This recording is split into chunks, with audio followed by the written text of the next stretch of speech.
वैशाख महीने की कहानी। एक राजा था। वह वैशाख माह में प्रतिदिन ब्रह्म मुहूर्त में उठकर गंगा जी में स्नान करता था।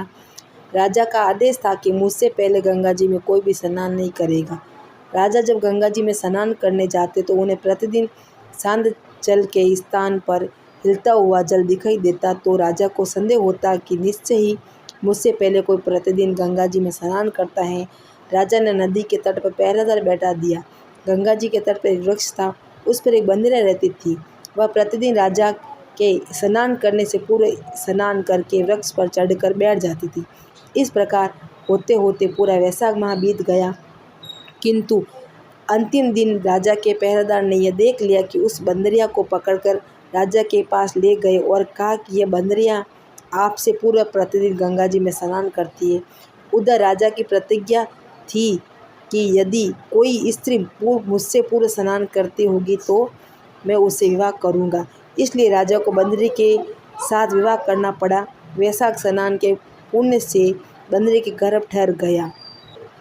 9 मास पूर्ण होने पर बंदरी ने राजा से पूछा कि शिशु जन्म के समय मुझसे क्या करना चाहिए। जब राजा ने महल में एक घंटी लगवा दी और बंदरी ने कहा कि जब तुम्हें दर्द हो तो इसे बजा देना, मैं संपूर्ण प्रतिबंध कर दूंगा। राजा की अन्य रानियां भी थीं जिनके कोई संतान नहीं थी। जब बंदरी को गर्भ ठहरा तो यह समाचार जानकर अन्य रानियां मन ही मन में ईर्ष्या करने लगी और भावी संतान का नाश करने हेतु विभिन्न योजनाएं बनाने लगी। घंटी लगी देखकर एक रानी ने बंदरी से इसका कारण पूछा। बंदरी ने संपूर्ण वृत्तांत बता दिया। रानी ने उसे बहकाया कि एक बार घंटी बजाकर तो देख कि राजा आते हैं या नहीं। बंदरी ने घंटी बजाई तो राजा दौड़े दौड़े महल में आए और घंटी बजाने का कारण पूछा। इस बंदरी ने उत्तर दिया कि मैंने तो रानियों के कहने पर घंटी बजाई थी। तब रानियों ने राजा से कहा कि यह तो पशु है, न जाने कितनी बार घंटियां बजाएगी। इस प्रकार कहकर उसने घंटी को हटवा दिया। कुछ दिनों बाद बंदरी के शिशु जन्म का समय आया तो उसने अन्य रानियों से पूछा कि मैं क्या करूं। तब रानियों ने कहा कि तुम आंखों पर पट्टी बांधकर सो जाओ। बंदरी के वैशाख माह के स्नान के पुण्य प्राप्त के रूप में एक सुंदर पुत्र हुआ। शिशु के जन्म होते ही उसके रोने से पूर्व ही रानियों ने उसे एक टोकरी में रखकर दासियों को दे दिया और आदेश दिया कि इसे नदी में बहाकर आ जाओ और शिशु के स्थान पर एक पत्थर रख दिया। राजा को भी कहला दिया कि बंदरी ने एक पत्थर को जन्म दिया है। राजा ने सुना तो उन्हें भी संतोष कर दिया कि जब दूसरी रानियों के संतान नहीं है तो यह तो बंदरी है, पशु है, इसके क्या संतान होगी। उधर दासी ने उस सुंदर शिशु को नदी में न बहाकर कुमार के चाक पर रख दिया। दूसरे दिन कुमार कुमारिन चाक पर आए तो वहाँ एक सुंदर शिशु को रोते हुए देखा। कुमार कुमारिन भी निसंतान थे, अतः उन्हें उस शिशु को अपने लिए भेजी गई भगवान की भेंट माना और बड़े प्रेम से शिशु का पालन पोषण करने लगे। कुछ बड़ा होने पर उस बालक को यह ज्ञात हो गया कि वह रानी बंदरी का पुत्र है, जिसको रानियों ने मरवाना चाहता था। एक दिन वह बालक कुमार के बनाए हुए मिट्टी के हाथी घोड़े देखकर पनगढ़ पर जा बैठा और दासियों को देखकर कहने लगा, आओ रे मेरे मिट्टी के हाथी, पानी पियो। जब दासियों ने यह बात सुनी तो वो हंसने लगी और बोली, अरे मूर्ख, कभी मिट्टी के हाथी घोड़े भी पानी पीते। इस पर उसने कहा कि कभी बंदरी के भी पत्थर जन्म लेता है। यह समाचार दासी ने रानी को कहा और रानी ने राजा से कहकर कुमार को देश निकाला दिलवा दिया।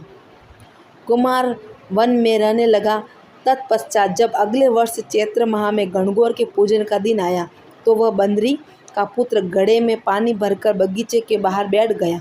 उधर राजा की और साहूकार की पुत्र गणगौर बनाने के लिए मिट्टी लेने के लिए आई। तब बगीचे में खेलने और झूला झूलने लगी।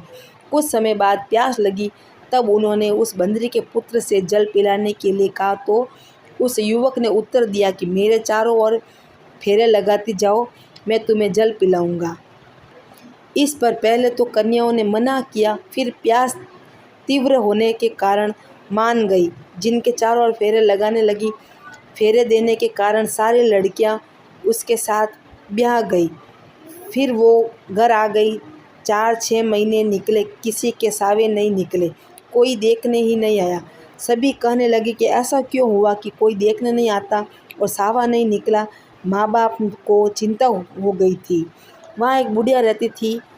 उनमें से एक लड़की की माँ ने उसे बुढ़िया से कहा, जहाँ लड़कियाँ बातें करने इकट्ठी होती हैं वहाँ जाकर बैठे। बुढ़िया वहाँ आई। लड़कियाँ बोली, माँ जी आप हमारी बातें सुनने आए हो क्या? बुढ़िया बोली, नहीं नहीं, मैं तुम्हारी बातें क्यों सुनूं, मैं तो एक तरफ बैठी रहूँगी। लड़कियाँ आपस में बातें करने लगी। एक बोली, अब सब ने कुमार के बेटे के चारों ओर फेरे लिए हैं तो हम सब उसके ब्याही हो गई, इसलिए हमारा कोई सावा नहीं निकलता, न कोई देखने आता। बुढ़िया ने सुन लिया और लड़कियों की माताओं को बता दिया। उन लड़कियों के पिता कुमार के घर गए और बोले, हमारी लड़कियां तेरे बेटे के फेरे खा चुकी हैं, इसलिए उनकी शादी तेरे लड़के के साथ करनी पड़ेगी। कुमार बोला, मेरा बेटा इतनी पत्नियां कैसे संभालेगा? लड़के से पूछा तो लड़का बोला, फिक्र मत करो, मैं संभाल लूँगा, इन सब का विवाह मेरे साथ करा दो। लड़कियों के पिता ने धन दहेज देकर सबको विदा किया। आगे चलकर एक पत्नी के एक पुत्र पैदा हुआ। एक दिन बंदरी के बेटे ने कहा, चलो राजा के यहाँ चलते।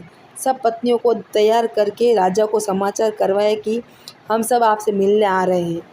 सब जने राजमहल पहुँचे। कुमार के लड़के ने पहले ही सब पत्नियों को कह रखा था कि वह बंदरियाँ बैठी मिलेगी, उसके सबको पैर लगना है।